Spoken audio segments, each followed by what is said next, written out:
INT. Imagine if we took all the therapies and put them into a protocol structure. Do this and this and this, and if this happens, then do this. And then we look for the themes within those. What is it that actually works? There's some things we know, some things we don't. Then we apply neuroscience, boop, into the back. Oh, plug that in and go, hey, there's some chemistry going on here. Like, for example, consider this. I've put together a bit of an idea about the 8 basic emotions. They're all different chemical states. They're all different neural states. Different parts of the brain light up or get less active when we're in each of those states. We've all, at some point in life, experienced anger. And later on, you can barely even remember what happened because it shuts down certain logical parts of the brain. We act in a way that isn't ourself. That's why it's anger. It's a self-protective strategy. It's all chemicals and all this other stuff. So, although there's some overlap, and we really can't put these things strictly in boxes. That's why there are so many different theories out there. And some are based on the time, the era, the zeitgeist they were created within. So, putting all those together, I'll come up with a little bit of a framework here. And you've seen the other Wise Animal video, talks about basis of the mind of where this is based. Then we've got the basis of therapy. So I'll kind of break it down here to a few basic steps. First of all, you've got just trying to cope with the day. You got stress tolerance and distress tolerance. Distress being the higher emotions, stronger stuff. And stress, we can push it down, we can avoid it. Distress, we've got to do something bigger. That might be desensitization. Bring it up, bring it back. Trauma-informed. Or we could go for a jog. Some people pray. Across cultures, there's so many different things, and they have similar neurological processes. So first, if something comes up, we need to find a way to recognize it, find ways to contain it and cope, but we can't just press it down. That'll create psychosomatic illnesses. Stress causes heart attacks, da-de-da, pain in the neck, shits me to tears. All these sayings, they're pretty much universally cross-cultural, no matter what the continent is, and the language across history. So that shows us there's a link. It affects the body. Sometimes we need to desensitize then. That brings me to phase 2 of 3 phases of therapy that I see. First, we've got that introduction, rapport building, getting to know, manage stress and deal with things, contain it. Pretty solutions-based in a sense, but kind of a bit more basic skills. And then we go on to ways that are like desensitizing in the first part of phase 2.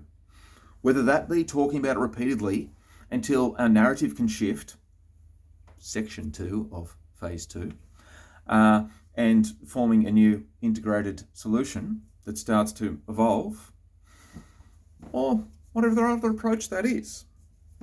These are warrior-like parts of self, these intellectualizing part, these emotions, these social shoulds, they're all coming through in the therapy session. And when we're talking with our friends or our family as stressors, they take over our experience. When we step back from it and want to make a change, we can go, hey, let's acknowledge that. Let's bring down the stress related to each one of them. When we do that regularly, we can retrain our body. So many years in my career, I wouldn't like to admit I didn't meditate very regularly. And then I had some very powerful experiences in the early training of how constructive meditation can be. It takes a long time for us to realize, but then so intuitively true when you notice. Meditation, how's it different to running and then the meeting afterwards on the football field or church or whatever other practice? These things have been in society in some way or shape or form, and what we're doing here in Intergrative Neural Theory isn't anything new. It's finding a way to describe what is underlying each of these things so that we can be more effective in suiting the individual. So, phase 2, if we can get a person to acknowledge that, understand that we need to desensitize because, say, 90% or more of our experience is of subconscious, sleep, reactiveness, moods, the way we waken, our motivation to do whatever it is that we do during our breaks.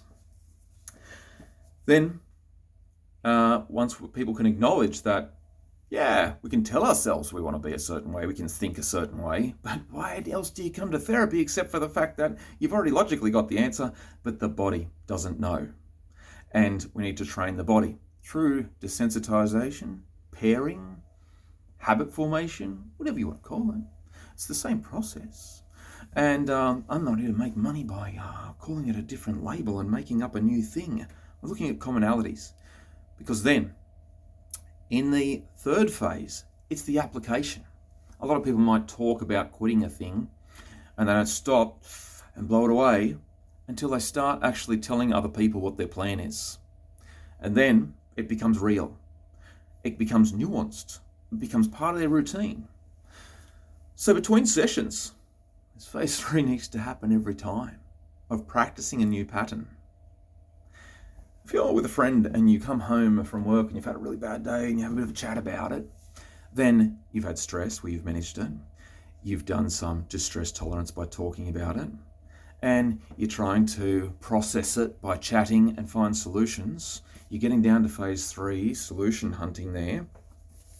And practicing the implementation of so could be that the next day you chat with them on the way to work, whatever it is, and you go, oh yeah, so do you think that thing will work? Or have you had any other ideas of what you'll do in that situation when it comes up next? These are all natural conversations people have. But in therapy, we do things like saying, oh, think of a calm place and practice some relaxation training and do some imaginal exposure. It seems a bit abstract. A lot of people are pretty resistant to do those kinds of things in their own daily schedule because they just want to wake up and be happy. They think they can go in and have a chat about it. We've really got to find ways to relate this to that if we're so busy filling every moment by looking into a phone and watching a short on YouTube, then we won't have enough time to do the things we might have done many years ago when TV used to be boring and we'd sit around and have a chat because it was the same old ads and the same old show. When there was less connection with our old friends, and so there was less to do. And we did these things more often. It's argument's sake, and individualise. But hey, it's one way of thinking. Have you perhaps filled up more of the holes in your day, every day, than you had 20, 30, 40 years ago? And what would happen if you gave your body the gift of a little bit of non-thinking relaxation? Not watching TV. Just pause. Notice. And then what pops through, you don't have to think about. We can go, oh, there is a strong thing going on in that part of me. Maybe I do need to desensitize to that. Maybe I do need to come up with a solution. Now, going back to that example of coming home from work and chatting with a friend or a partner, family member, if I'm talking to a friend and they're just too distressed, I say, oh, come on, let's pack that up. We've been going for a while and it's just going to cause pain if we keep going. Containment. Or I go, let's go for a walk. This is just too much. It's just feels like it's all around me here. Sure, you've got your own sayings. And imagine those people who go for a walk. And you know some people who go for a walk around the lake or whatever and have a bit of a chat and, they calm down together. It's hard to get frustrated when you're walking vigorously. And then while they're doing that, they're desensitizing. They're coming up with possible solutions. Or perhaps even later on after they have some dinner and then relax, then a solution pops in their mind and go, hey, the thing we were talking about before, I thought this. Phase 3. Sometimes it happens naturally within conversations and families. Let's make it more natural. Let's make it more effective. Let's look at, in each of the therapies we're doing, if we're not getting progress on our ORS scale or whatever it is we're doing, let's look at, is there something among the commonalities of other therapies that could be applied and nuanced, a growth edge perhaps, in where you could enhance the existing therapy? So INT, Integrative Neural Theory, doesn't ask you to throw away what you're doing.